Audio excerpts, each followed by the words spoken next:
Hello, everyone. This is Adlane Fellah, Chief Analyst at Maravedis Research. It's my pleasure to welcome today Jared Sanders, who's the President at CBX Connect. Hello, Jared. How are you Good morning. today? Good morning. I'm good. Good. Thanks for having me. It's great to have you. By the way, folks, I remind you to please subscribe, like, make this channel grow, help us diffuse this great information. And thank you again for listening. So, to start with, tell us about your company and services. Who is CBX Connect? Yeah. So I guess to put it simply, CBX Connect is a managed service provider. We focus on internet and managed Wi-Fi for multifamily properties. We have a large portfolio today of student housing, but we also work in traditional multifamily and built to rent, single family rental space as well. Okay. And is that across the US or particular It states? is. It is. Yeah, we have properties from Seattle down to Arizona, and then clear across the U.S. to Florida, up into Pennsylvania,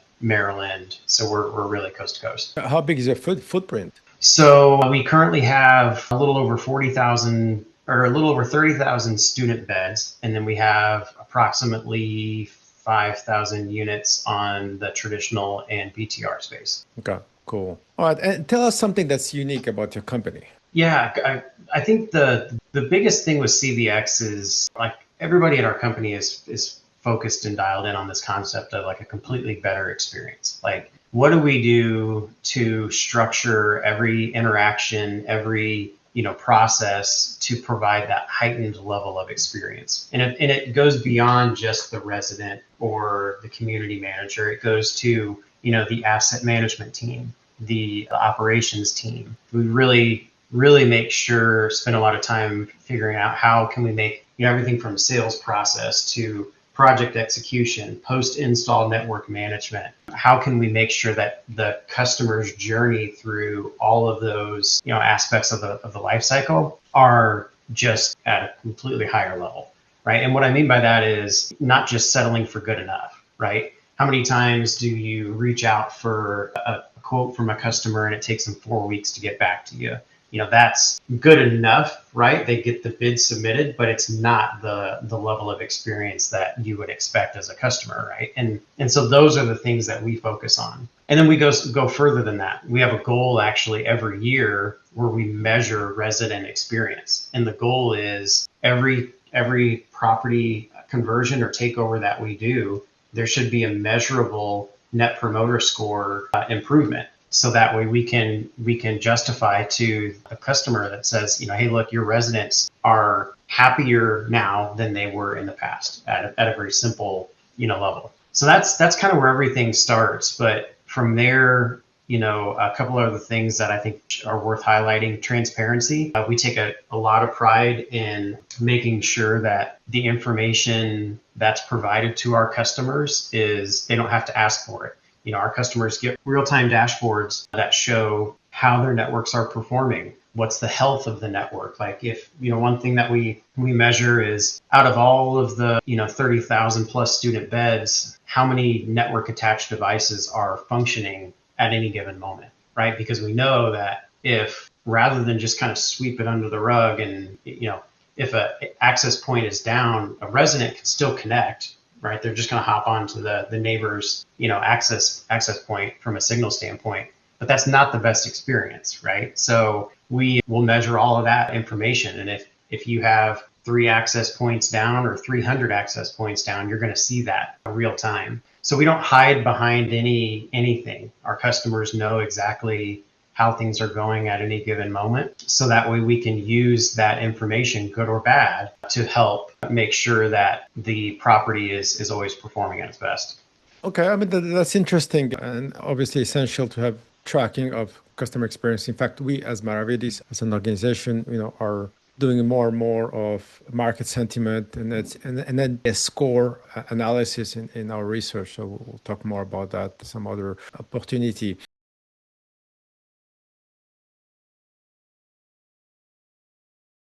Hello, everyone. This is Adlane Fellah. I'm a Chief Research Analyst at Maravedis. Maravedis is a boutique wireless infrastructure analyst firm since 2002. Of the last 2 decades, we have been helping customers with research, consulting, and marketing services. Some of the areas we cover include the conversions of Wi-Fi and cellular. In fact, we're known for our long-standing relationship with the Wireless Broadband Alliance, for which we have produced the industry annual report. You have three ways to work with us, from marketing essentials for startups to large custom projects. We can discuss those projects individually. And those are some of the customers we have helped in the past. So feel free to reach out to us to further discuss your research needs. Thank you. Now, you mentioned some market segments you're active in, but what are the ones that you're most excited about in terms of the subsegments? Yeah, traditional multifamily is extremely exciting, mainly because their managed Wi-Fi hasn't been proliferated through there as much as I originally thought. We've seen a lot of customers coming to us that have, dabbled in it and they've just had a poor experience and reverted back to traditional retail Wi-Fi or some other form of internet connectivity. So we're excited about it because it means that there's a lot of opportunity for those portfolios to not only experience the resident satisfaction improvement like we talked about, but also the financial benefits that come along with managed Wi-Fi. So that's really, top of our list of an area that we're growing in quite a bit. Obviously, student housing, it's a lot more proliferated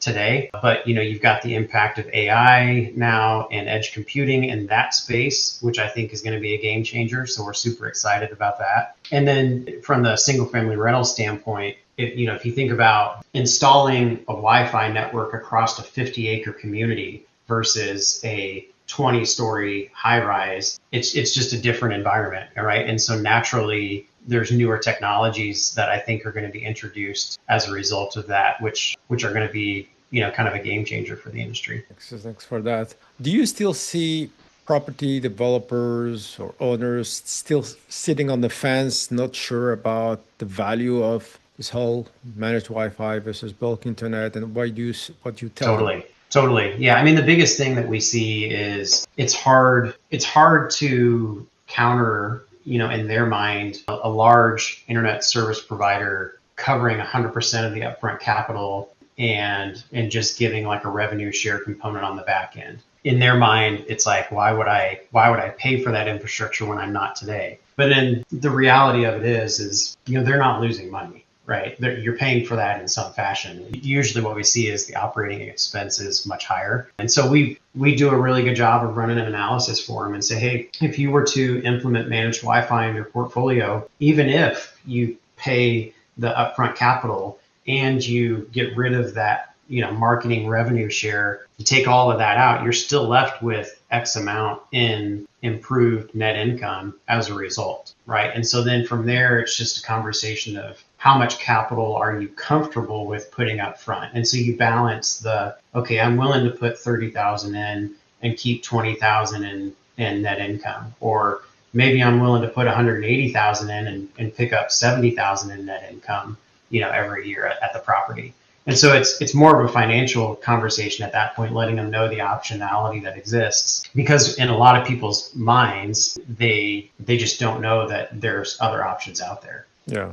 No, so they know the big names like Comcast and Cox and all that, For sure. They're not wondering about who the rest are. Exactly. Another question about what are your biggest business challenges? Now you spoke about maybe, translating the benefits into the language that property owners speak, which is finance. Are there any challenges? The sales process is definitely different, right?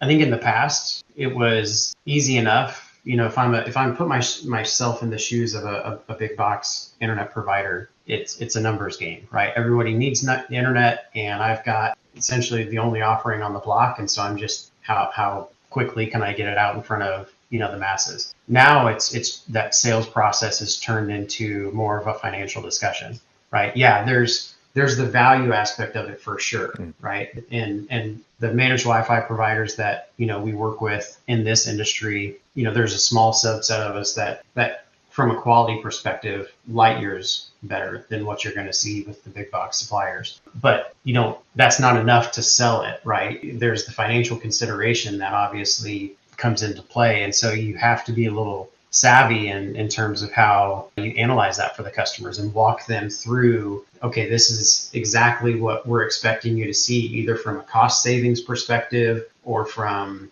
incremental revenue perspective. Here's how that translates to your net income, knowing the cap value, on a property in terms of how it trades, so you can correlate that net income gain to a property value increase. All of that stuff fits together, right? And it has to become part of the narrative. Whereas in the past, it was just, I can give you internet for $35 a month. It's gotten a lot more savvy. Okay. Let's move on to the technology aspects of this business. I know you have deployed multiple access point and Wi-Fi infrastructure vendors. How do you deal with all of that? How do you manage all these vendors? Yeah. And how do you see that complexity going forward? That's a great question. We obviously work with the industry stalwarts that have been around for a long time, Ruckus being one of the largest ones. And we love the technology that comes along with their systems, right? Having a homogeneous system that also includes AI, that also includes, some new features of things like occupancy information of how is the network being used and what amenities are being used. All that stuff is really great. The downside of that is it's getting to a point where the cost associated with those systems are so high